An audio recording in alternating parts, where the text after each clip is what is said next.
From the far reaches of the Milky Way galaxy, it's Retro Nerd Girl with a film review for you. Today I'll be reviewing the movie Carmen Jones, released in 1954, starring Harry Belafonte, Dorothy Dandridge, and Pearl Bailey. Directed by Otto Preminger. The genre: drama, musical, romance. Rating: approved. Budget: $750,000 estimated.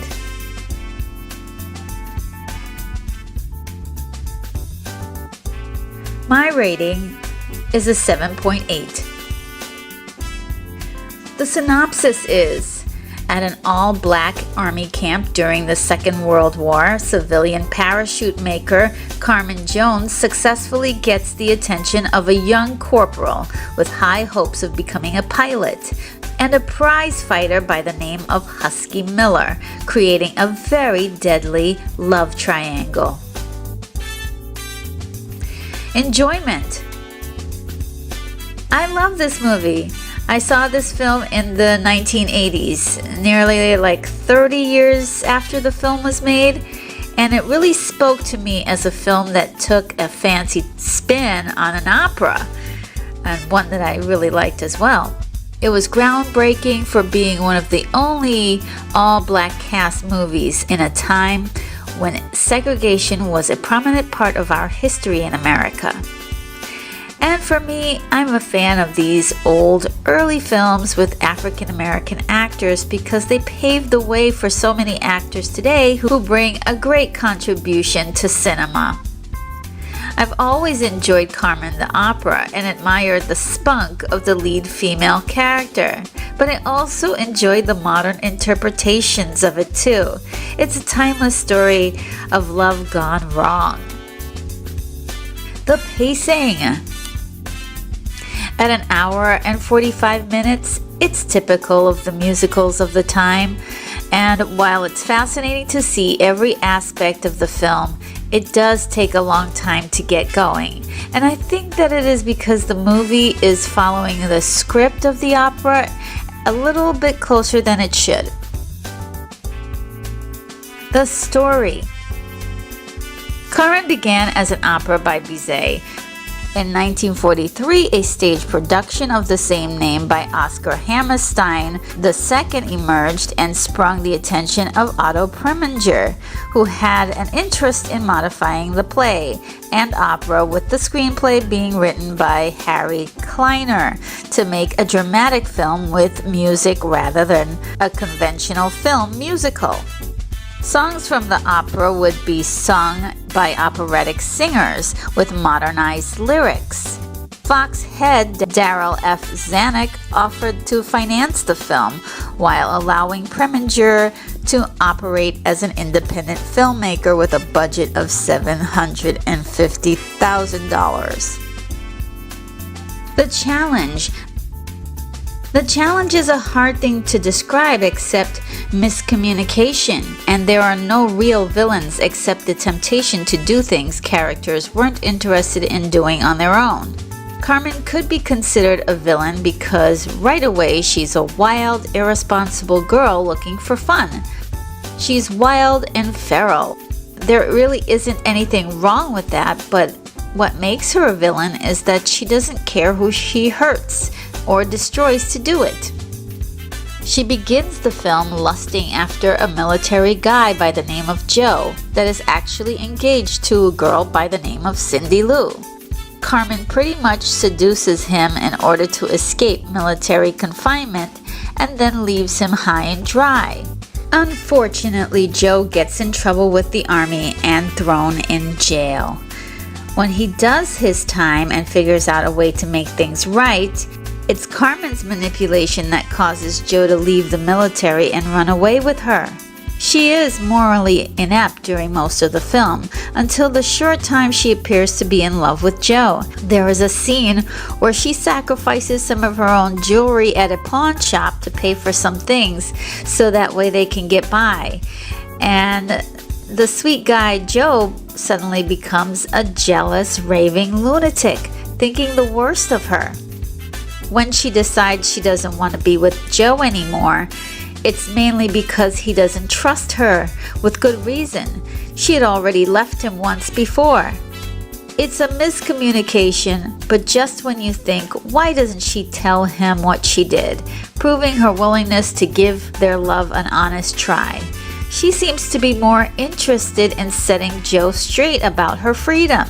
She is triggered because the one thing that she has been saying all along is that she doesn't want to be locked up, and Joe's possessiveness pushes Carmen to leave him.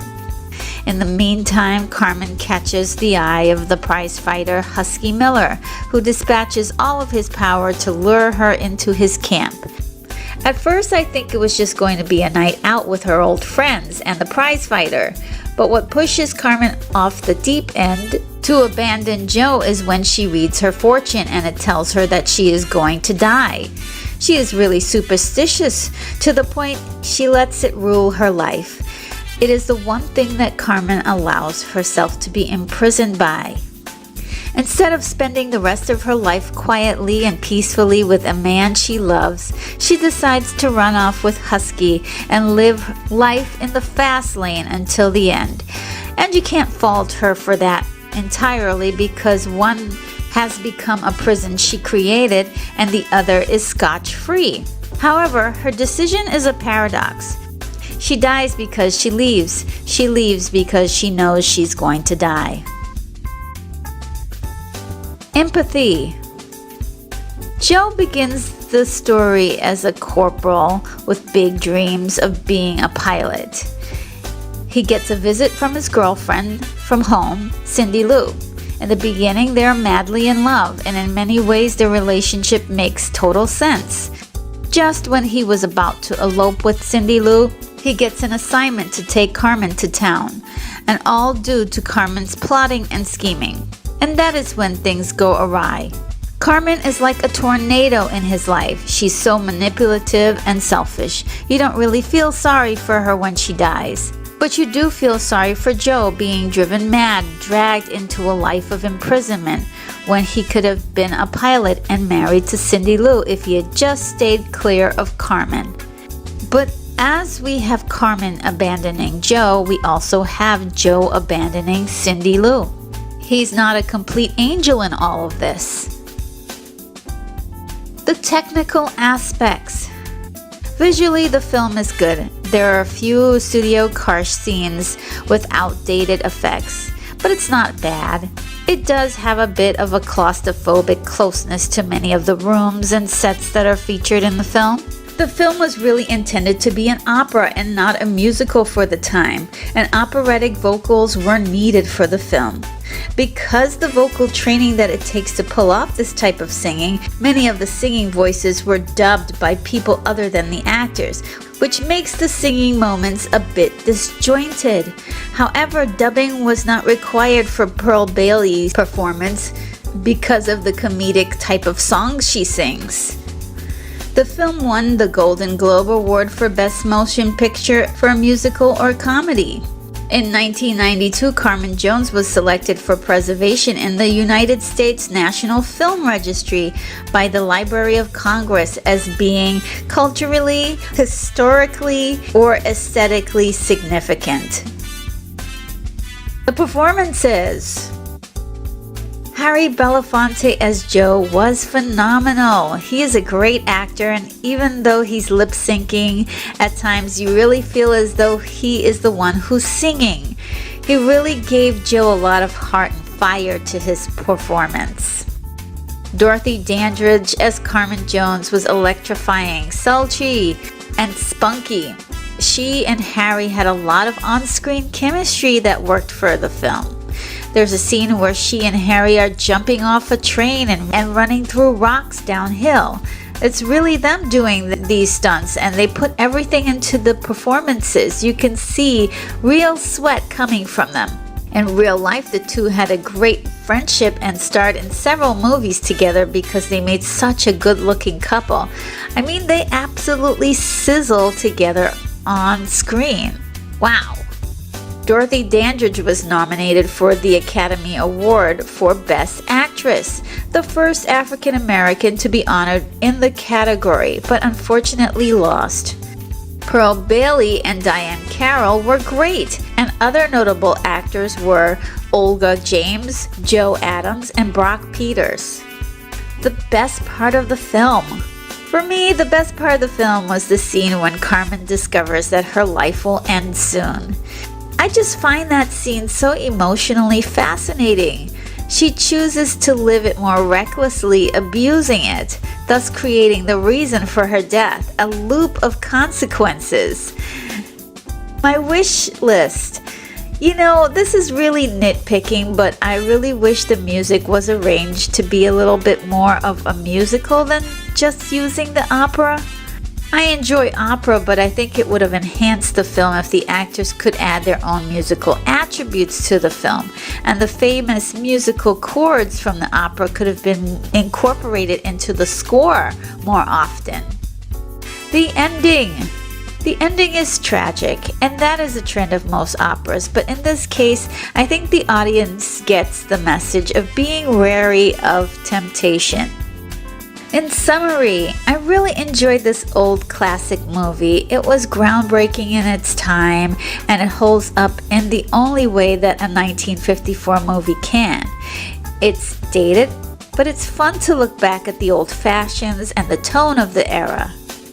I am sometimes saddened that at the time the actors who were in this film really had a challenge on their hands with segregation and all of the psychological ramification that entails with trying to practice the craft of acting.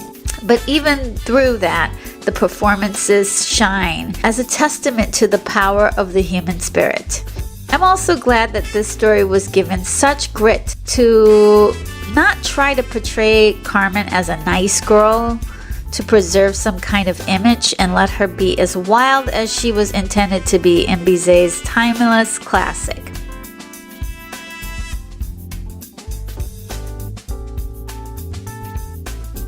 That sums up my review.